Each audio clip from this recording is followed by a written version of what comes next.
오늘 하나님께서 세우신 교회라는 제목으로 하나님 말씀 나누겠습니다. 오늘은 교회의 생일입니다. 42주년 창립 기념 감사 주일입니다. 교회 생일을 축하하고 또 같이 이렇게 교회 기념 주일에 함께 예배드릴 수 있어서 감사합니다.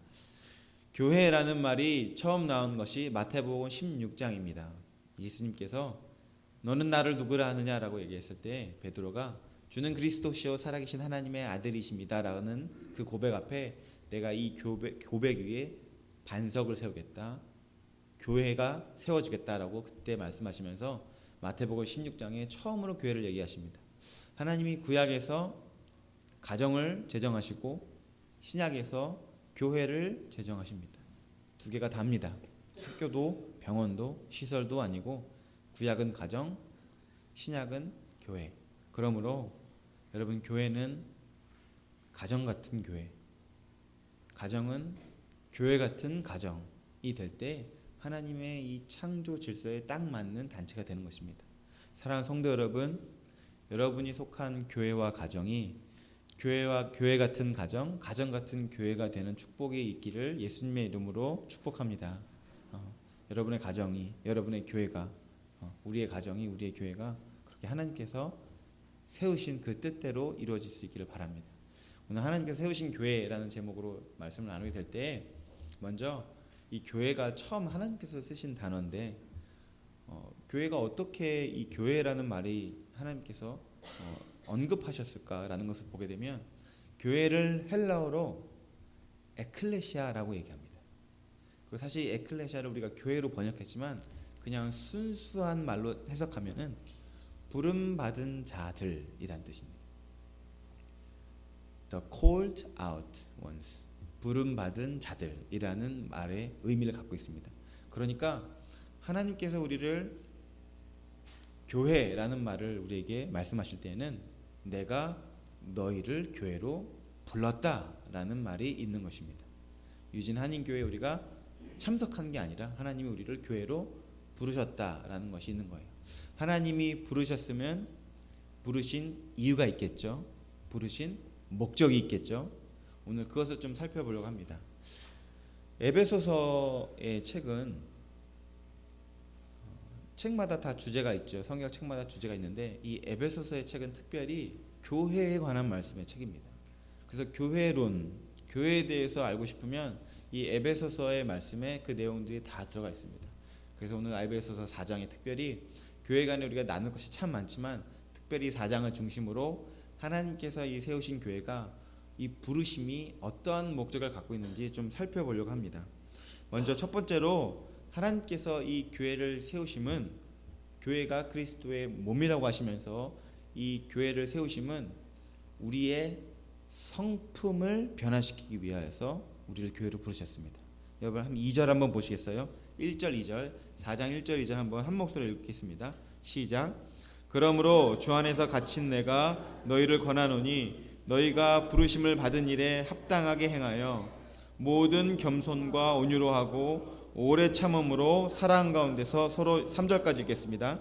평안에 매는 줄로 성령이 하나 되게 하신 것을 힘써 지키라. 우리를 교회로 부르심이 첫 번째 뭐냐면 우리의 성품을 변화시키기 위해서입니다. 여러분, 우리가 교회의 몸이라, 우리가 교회이고 교회는 그리스도의 몸이라고 합니다. 그러면 이러면서 말씀이 계속 뭐라고 나오냐면 몸의 지체가 여러 가지라고 합니다. 누구는 손, 누구는 발, 누구는 눈, 누구는 귀, 누구는 입, 다양하다는 거예요. 몸이 다양하면 여러분 정신 없나요? 여러분 우리가 막 눈, 손, 코, 발 여러 가지 있으니까 우리가 정신이 없나요? 그런데 왜 우리 교회는 정신이 없죠? 여러분 교회라는 것이 참 사람을 웃게도 하지만 참 울게도 합니다. 왜냐하면 우리가 다 달라서 그래요. 우리가 다 다릅니다. 어떻게 같은 사람이 하나도 없습니다. 다 달라요. 심지어 한 배에서 나오는 자녀들만 봐도 다 다르잖아요. 여러분 저희 집 애들 4명 있으면 제가 가끔 외식하자 이렇게 얘기합니다. 뭐 먹으러 갈까? 그러면 그 말을 괜히 했구나 생각이 든 게 의견이 안 모아져요. 굳이 햄버거를 먹어야 되겠다. 나는 누들이다. 나는 한식이다. 또 한 놈은 나는 뭐가 돼도 상관없지만 네가 원하는 건 싫다. 계속 딴지거는 애 한 명이 또 있고. 그러니까 눈치를 봐요. 걔는 뭘 먹을까 해서 이쪽이 A라고 하면 난 B. 그 애가 B 그러면 난 그럼 A. 이렇게 뜻이 안 모여지는데 4명도 그런데 여러분 이렇게 여러 사람이 교회에 모여 있으면 여러분 성깔 없는 사람이 어디 있어요? 누군 성격 없습니까? 누군 뭐 벙어리라서 말 안 합니까? 교회에서 하고 싶은 말, 나도 나만의 생각이 있고 의견이 있는데 여러분 얼마나 교회 안에서 자기 성격대로 행하면 교회가 몸이 나눠지는 일들을 얼마나 많이 보게 됩니까? 여러분 그래서 교회는 우리의 성격이 아니라 성품을 배워가는 곳입니다. 우리의 성품이 변화되어 가는 곳이에요.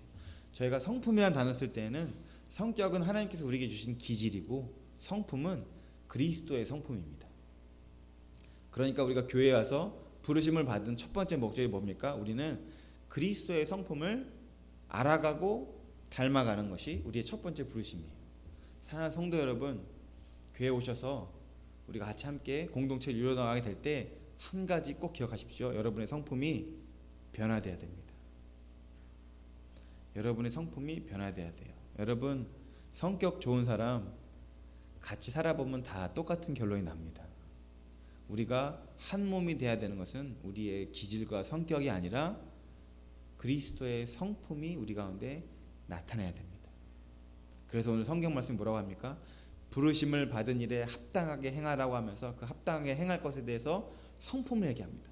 겸손, 온유, 오래 참음, 사랑, 용납, 평안. 이런 성품들이 우리 삶 가운데 드러나야 되는 것이 바로 우리를 교회로 부르신 하나님의 목적이라는 거예요. 사랑하는 성도 여러분, 무엇보다 성품을 이루어 가시는 이 교회를 통하여서 성품이 변화되어 가시는 축복이기를 예수님의 이름으로 축복합니다. 하나님께서 반드시 우리의 성품을 만지실 거예요. 터치하실 거예요. 여러분 하나님께 여러분의 삶을 내어드리십시오. 성격과 기질은 타고나는 것이지만 성품은 하나님을 닮아가는 것입니다. 그러니까 이것은 우리가 하나님께 우리 삶을 내어드려야 바뀌어집니다. 내가 바꾸려고 한다고 바뀌어지겠습니까? 그렇지 않습니다. 여러분 우리가 하나님께 내 삶을 내어드리면 하나님이 우리의 삶을 바꿔가십니다. 만져가십니다. 교회는 그 작업을 하는 곳이에요.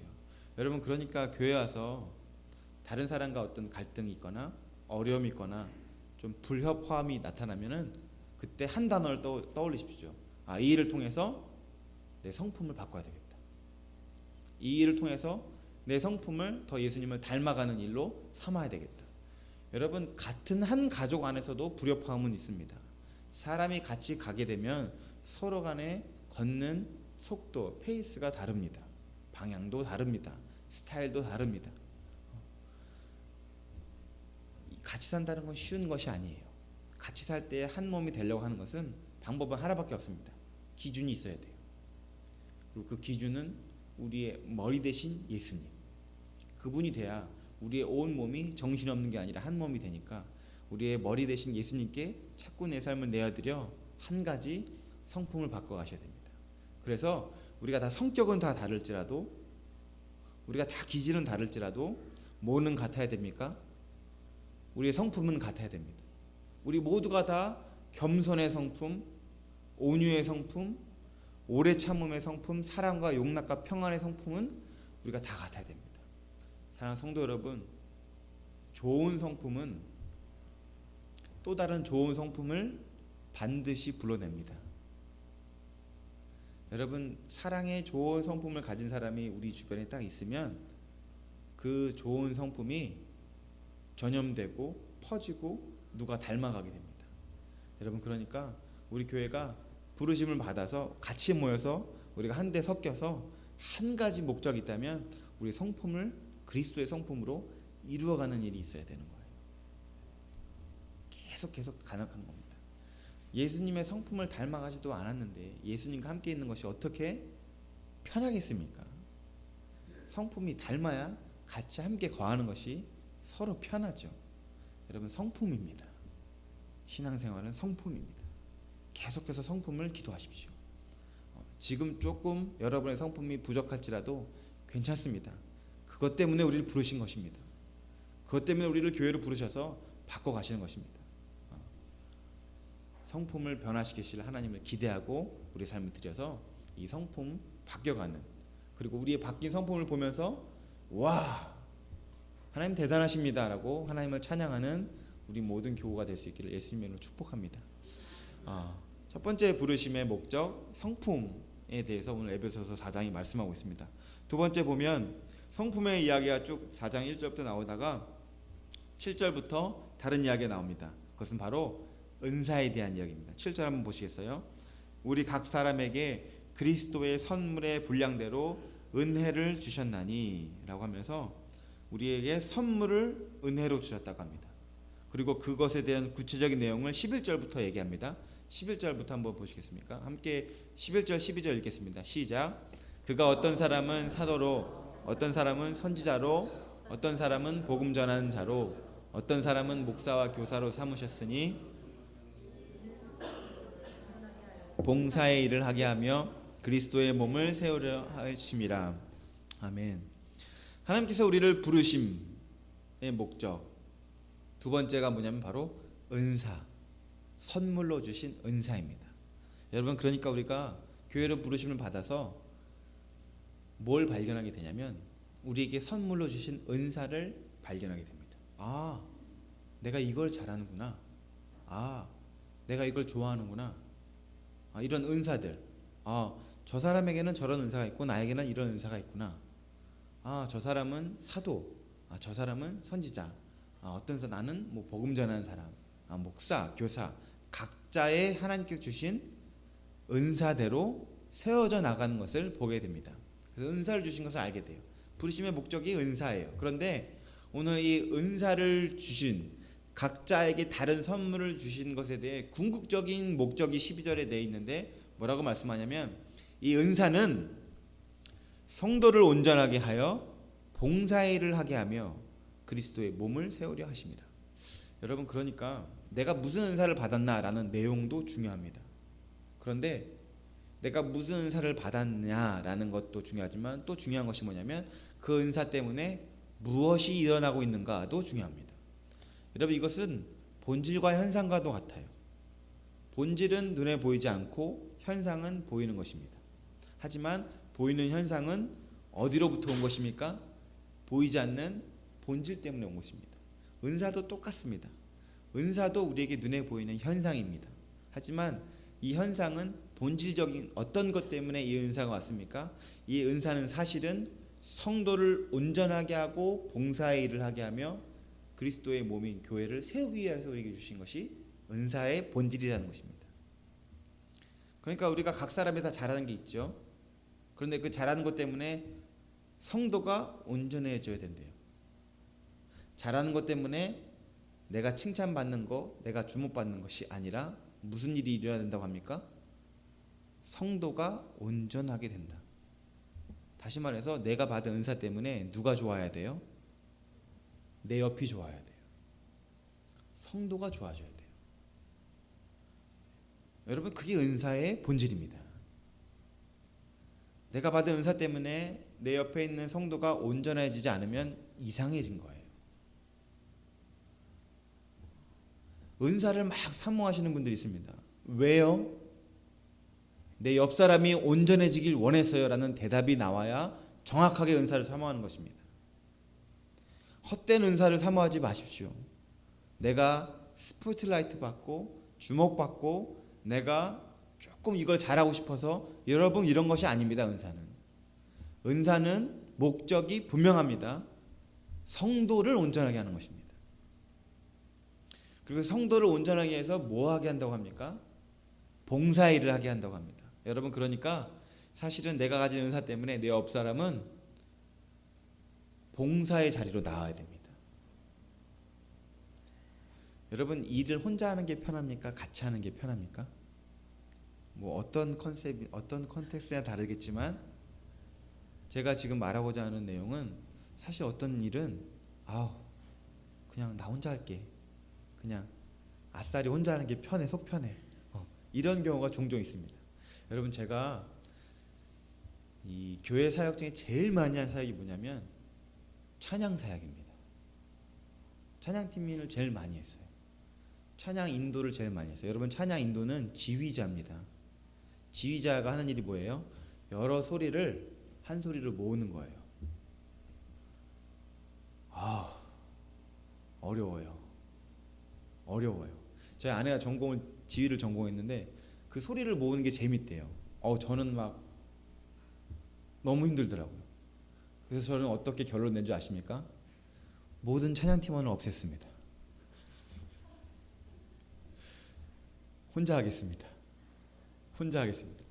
그래서 저 기타 치고 혼자 찬양 인도하는 게 제일 편한 사람이에요. 근데 하나님이 저한테 그러시는 거예요. 너 뭐하냐? 너 성도를 세우라고 보냈더니 너 뭐하냐? 너 콘서트 하냐? 너 혼자 뭐 노래 장기 자랑하려고 거기 서 있냐?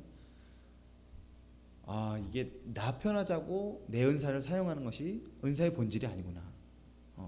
그러면서 같이 하는 것을 이제 자꾸 몸에는 불편하지만 그것이 본질이고 그게 목적이니까 그렇게 이루어가는 것이죠. 그리고 같이 하게 될 때 그때야 비로소 내게 주신 은사가 제대로 사용되어진다는 것입니다. 그를 통하여서 사람들이 참여하게 됩니다. 그것을 통하여서 사람들이 하나님께 더 나아가게 되고 봉사를 하게 됩니다. 여러분, 이것이 은사의 본질입니다. 사랑하는 성도 여러분, 우리가 다 다르지만 분명한 것은 다 여러분에게 하나님께서 은사를 주셨습니다. 전혀 동의가 안 되세요? 저는 아닙니다. 이런 표정이죠. 분명히 다 다르지만 하나님께서 여러분에게 은사를 주셨습니다. 우리에게 주신 은사로 어떤 일이 일어나야 됩니까? 나의 주변이 온전해져야 됩니다. 나의 주변이 봉사의 일을 시작하게 됩니다. 여러분 때문에 주변 사람들이 봉사의 일을 못하도록 막지 마십시오. 저처럼 장애가 되지 마십시오. 여러분이 하실 수 있는 일도 옆 사람이 할 수 있게 도와주세요. 은사가 있다는 얘기는 누구보다 빠르게, 누구보다 쉽게 잘하는 겁니다. 그러니까 옆에 사람보다 그냥 내가 하고 말지라고 하기가 쉬워요. 그런데 여러분, 은사의 본질은 그게 아닙니다. 내가 잘하고, 내가 잘 보고, 내가 잘 손에 익히고 쉽게 할 수 있는 것을 내가 하는 게 아니라 내 은사 이걸 가지고 주의 성도들을 온전한 사람, 봉사의 자리로 이끌어주는 게 은사의 본질입니다. 그로 인해서 나의 은사를 가지고 교회의 몸, 그리스도의 몸인 교회가 세워져 나가는 것이에요. 사랑하는 성도 여러분, 주신 은사를 통해서 우리 교회의 모든 성도들이 온전해지는 봉사의 일을 하게 되는 그런 일이 있을 수 있기를 예수님으로 축복합니다. 두 번째 은사에 대한 이야기가 부르심의 목적에 대해 얘기하고, 마지막 세 번째 이야기를 온전함에 대한 이야기를 합니다. 여러분, 한번 14절 보시겠어요? 13절, 14절, 15절, 3절 다 읽겠습니다. 시작.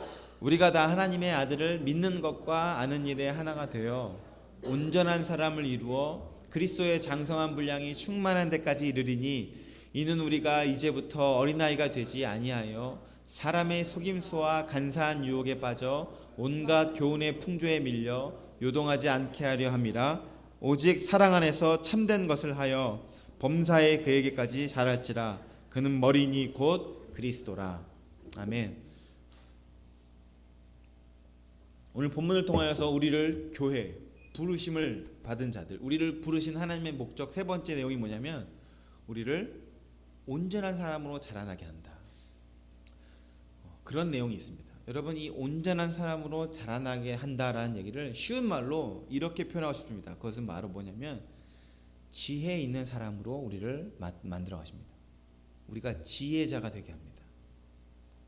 그래서 이 지혜자의 삶은 그 전까지는 어떤 삶이냐면 14절 보시면, 이는 우리가 이제부터 어린아이가 되지 아니하여, 우리를 부르심을 받기 전에는 우리가 어린아이처럼 살았다는 얘기죠. 사람의 속임수와 간사한 유혹에 빠져 온갖 교훈의 풍조에 밀려 요동하지 않게 하려 함이라. 그러니까 지혜가 없는 자들은 늘 일어난 일이 뭐냐면 사람의 속임수, 간사한 유혹, 온갖 교훈의 풍조에 요동하는 인생. 여러분, 이 인생은 왜 이런 일이 일어나냐면 뭐가 참이고 뭐가 맞는 건지를 모르기 때문에 그렇습니다. 내 인생을 어떻게 사는 것이, 어떤 길을 선택하는 것이 맞는지 모르니까 이게 좋대 그러면 그래 가다가 아니야 이게 더 좋아 그럼 그래, 이 방향이 없습니다. 뭐가 참인지를 모릅니다. 그래서 어린아이 같다라고 얘기하는 것입니다. 여러분, 어린아이들이 부모와 말싸움하면 누가 이깁니까? 어린아이가 부모에게 말싸움 이깁니까? 요새 애들은 똑똑해서 말도 잘하긴 합니다. 그런데 여러분, 이 어린아이들이 부모에게 말싸움 못 이기죠. 부모가 맞는 말을 해서 못 이기는 겁니까? 틀린 말로 해도 못 이깁니다. 그러니까 아직 어린아이란 얘기는 뭐가 참인지 이 분별력, 지혜가 부족한 것입니다. 아직 덜 자란 거예요. 그렇지만 이제 아이들이 자라서 성이 되면 이들에게도 지혜가 생기기 시작하고 이제 스스로 구별하고 분별하여서 부모들과 이제 서로 대화하기가 어려워지죠. 그러니까 서로 자녀가 장성하면 갈등이 생기잖아요. 서로 간에 생각이 다르고 뜻이 다르고 가지고 있는 지혜가 다르니까. 그런데 하나님께서 우리를 교회로 부르심은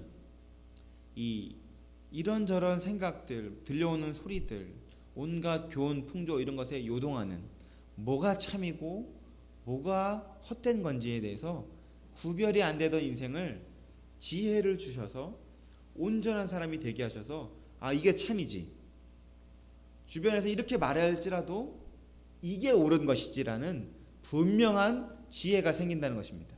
그것이 우리를 부르신 목적이에요. 그리고 우리에게 이 지혜를 주시는 방법이 오늘 본문 뭐라고 말씀하시냐면 13절에 하나님의 아들을 믿는 것과 아는 일에 하나가 되어 온전한 사람을 이룬다라고 얘기합니다.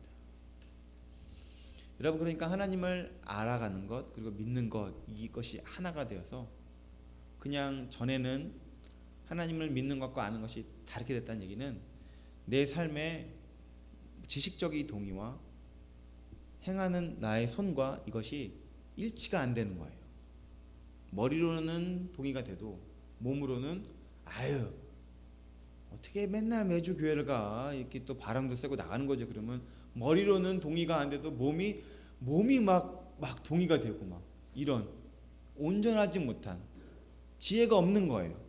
이걸 왜 지혜가 없다고 자꾸 표현하냐면 15절에 이것을 아주 재밌게 다르게 표현했는데 15절을 보시면 오직 사랑 안에서 참된 것을 하여 범사에 그에까지 자랄지라, 두 단어가 나오죠. 사랑과 참된 것. 여러분, 그러니까 하나님께서 우리를 부르셔서 우리에게 지혜를 주시면 지혜가 생기면 생길수록 우리의 선택이 아주 심플해집니다. 단순 명확해져요. 뭐냐면 늘 우리가 선택할 때 그것을 사랑이 되고 참인 것을 선택하게 됩니다. 여러분, 지혜 없는 인생을 우리가 뭐라고 그러냐면 죽기 직전에 가서 아이고 내가 헛된 것에 내 시간을 너무 썼구나, 아이고 내가 더 용서할 걸, 여러분 이 얘기합니다. 이런 인생을 지혜 없는 우매자의 인생이라고 합니다. 그러니까 세상에서 이름을 날렸느니, 돈을 얼마나 벌었느니, 얼마나 많은 것을 공부하고 했느니, 이런 것들은 하나도 지혜 있는 삶과 상관이 없어요. 그렇게 살지 말라는 것이 아니라 그걸 따라가는 것이 지혜와 상관이 없다는 것입니다. 지혜와 상관 있는 인생은 사랑을 행하는 것, 참된 것을 행하는 것, 이걸 지혜 있는 인생이라고 한다는 것입니다. 그래서 우리를 교회로 부르셔서 하나님께서 우리 삶께 이루시고 싶은 또 하나의 목적이 뭐냐면 바로 우리의 인생이 지혜로운 인생, 사랑을 행하고 참된 것을 행하는 인생으로 우리를 부르시려고 하는 것입니다. 사랑하는 성도 여러분, 우리가 하나님의 아들을 믿는 것과 아는 것, 그러니까 다시 말해서 말씀 가운데 그리스도를 알아가는 것, 교회 오셔서 이렇게 말씀 들으면 계속 우리 안에 어떤 일이 일어나게 됩니까? 이건 헛된 것이지, 이게 참된 것이지. 여러분 계속 이런 필터링이 되는 겁니다. 여러분 우리 안에 주변에 들려오는 수많은 거짓 메시지들, 세상 교훈과 풍조들, 사람의 속임수들 이런 것들 이 주변 사회에서 살아야 될 때에 우리가 자꾸 말씀 앞에서 하나님께서 우리에게 지혜를 주십니다. 그런 것들은 헛된 것들이고 하나님의 뜻을 행하는 이 길이 참된 길이다라고 계속 우리에게 그것을 보여주시는 거예요. 그러니까 우리가 그것을 따라가게 되면은 나중에 딱 보면 다른 게 아니라 하나님의 뜻을 쫓아서 살아온 내 인생 이것이 참 지혜로운 인생인 것 같구나. 그렇게 열심히 세상에서 들려진 소리에 따라 살아가는 인생들 그 끝에 가보니 저건 결코 지혜로운 인생이 아니구나 라는 것을 알게 된다는 것입니다. 사랑도 똑같습니다. 사랑 안에서 행한다라는 얘기는 우리 안에 있는 수많은 일들, 이 마음에 일어나는 수많은 소리들 가운데 하나님 앞에 우리의 마음을 가지고 내어놓으면 늘 주님이 우리에게 지혜를 말씀해 주십니다. 용서, 용납, 사랑 이런 것들로 자꾸 우리를 이끌어 주세요. 그러면 그 당시에는 억울함도 느껴지기도 하고 고통도 느껴지기도 하고 왜 꼭 하나님 내가 먼저 잘못했다고 얘기를 해야 됩니까?